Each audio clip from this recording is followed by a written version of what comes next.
Yeah. So just to recap, so we've got Luke predicting a 7-1 squad going into the final stretch of our season, which the next game would be Minnesota.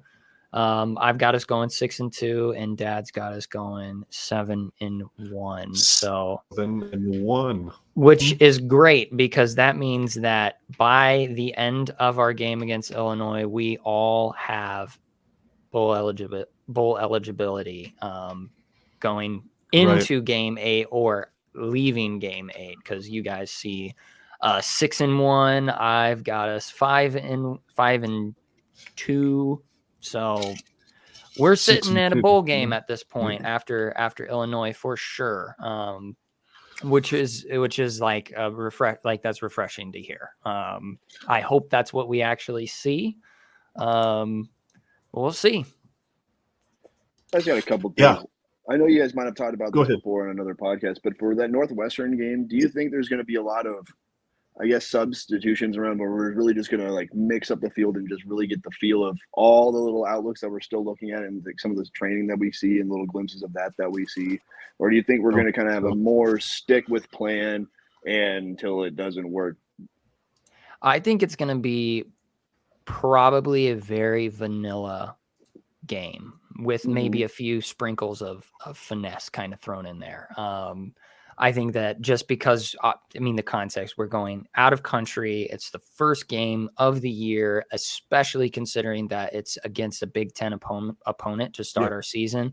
You put all three of those factors together, and then you add on top of that, you've got Mark Whipple as our offensive coordinator trying to install a new offensive scheme. You've got Eric Shenander, but he's got to figure out some things on our defense, specifically in our secondary and our defensive line. And so the only thing that I see that could get spicy in that game would just be some blitz packages that Shenander throws out there, especially with O'Shawn Mathis and Garrett Nelson and Caleb Tanner kind of running the show when it comes to our pass rush, or even just a blitz package of some sort. That would be something spicy I would foresee happening. And on the offense, Mark Whipple, he's a good offensive coordinator. So I wouldn't be surprised if there's a few little, like a double reverse or some sort of play action type of scenario. But I don't think it's going to get too ridiculous. I think they're going to play very vanilla. Just run it down their throat, make them stop us, because you just look at the talent on Nebraska's side of the ball, and there's no reason why we can't just outplay them if we do everything right. So, and for anybody to play an island first starts, Northwestern's a great, I feel like, initial first test on it. Well, absolutely.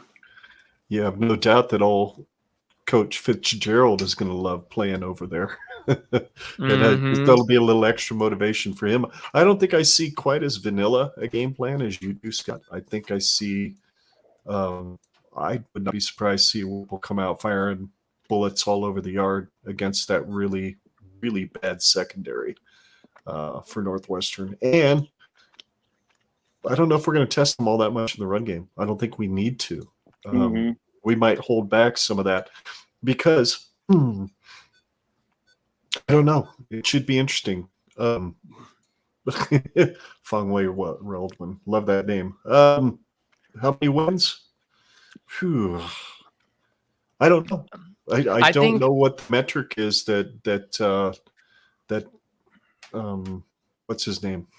Trev Alberts is set out there for Frost to eat. Some people have speculated it could be as high as 8. I think 7 games keeps him going to a bowl game at 6 wins, and winning a bowl game keeps him safe. I don't know if he goes to a bowl game at 6-6, gets blown out of the water by a Pac-12 or a Big 12 team if he comes around for the next season. But I think 7 would be minimum for me.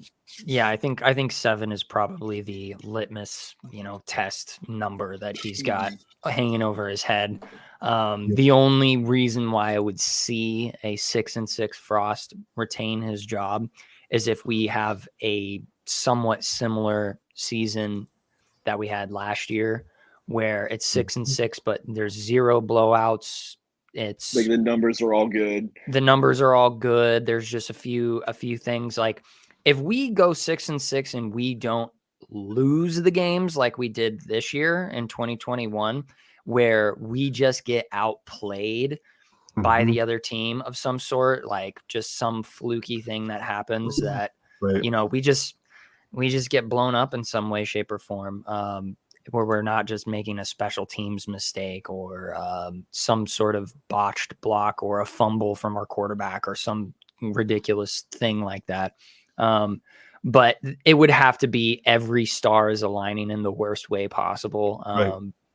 For Frost to keep his job going 6-6. I really think it's most likely going to be a 7-5. 7-5. 7-5. And as long as one of those 7 wins, like it needs to be against a good team. We need to win against, the teams we're supposed to, or not supposed to win.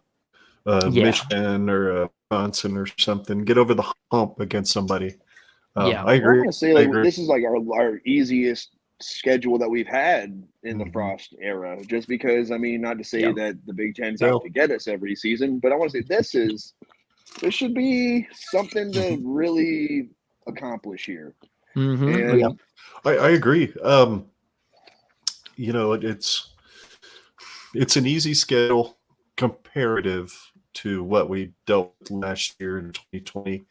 2019 wasn't all that difficult other than Ohio State. That was supposed to be the year that we win the Big Ten West, or at least we're favored to. So none of that has worked out in the Frost era. So I'm curious to see where this team goes. As we were talking about before we started streaming tonight, or before we went live, Ciancia does have us finish second in the Big Test and has us going 8-4, as Scott said. So I'd love to see 8-4. That means at 7-1, like you and I have us set up at, Luke, that we're going to win one of those big 4.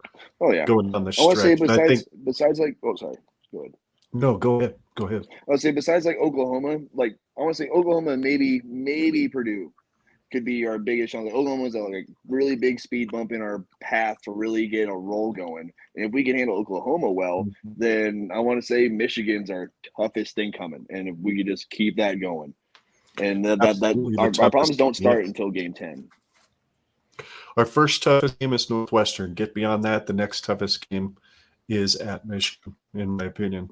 And then right below that would be probably Purdue, in my opinion, just because it's on the road.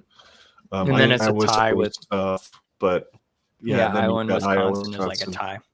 So I want to say, like, this is how I just see the season going. I want to say the first quarter is going to be the big test where everybody just feels each other out and we get the whole touch and go. But if we can fix some things into the second quarter and then come back in the third, and just if we don't figure it out by the end of the third and just kind of get a comeback going, I'm hoping our fourth quarter streak of luck continues, but I just don't want to rely on it. I hear you. Hey, folks, this has been a lot of fun, guys. Thanks for doing this with me tonight. I mentioned this last week, and I'll mention it again. The Team Jack 10th Annual Radio-thon is on September 29th of 2022. We have been asked by the marketing director at Team Jack Foundation to be a part of the Radio-thon this year. What that's going to look like, we have absolutely no idea, but more details will be available as soon as we have them. But we will be involved with that and be able to give you guys information on how you can be involved as well.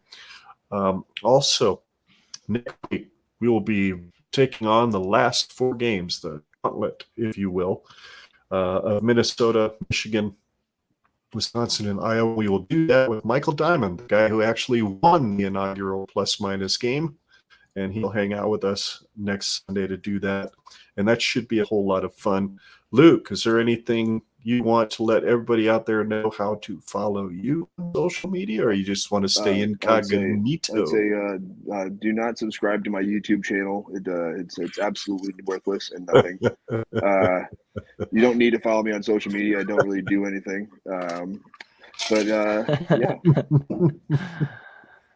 Yeah.